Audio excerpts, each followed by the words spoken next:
ईश सर्व गुणांचा मुळारंभ तो निर्गुणांचा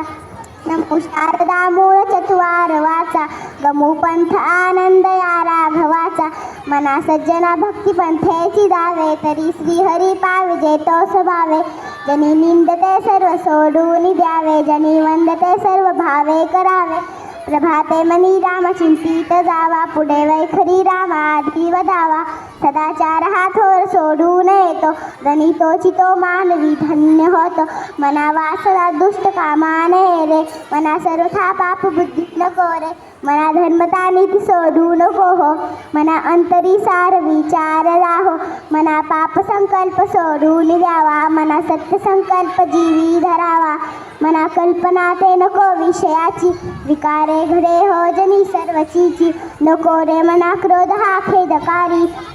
नको रे मना कामना ना विकारी नको रे मना लोभ हा अंगीकारू नको रे मना मत्सरू दंभ भारू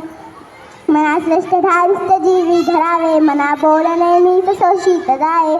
सवय सर्वदा नम्र वाचे वदावे मना सर्व लोकांसरे निववावे देहे त्यागिता कीर्ती मागे उरावी मना सज्जना हेची क्रिया धरावी मना चंदनाचे परित्वा जिजावे परी अंतरी सज्जना निवावे नको रे मना द्रव्य ते पुढ्यांचे अति स्वार्थ बुद्धी न रे पापसांचे घडे भोगणे पाप ते कर्म खोटे न होता मना सारिखे दुःख मोठे सदा सर्वदा प्रीती रामी धरावी मना सज्जना हेची क्रिया धरावी दुःखाची स्वय सांडी जीवी करावी देहे दुःख ते सुख मानित जावे विवेके सदा स्वस्वरूपी भरावे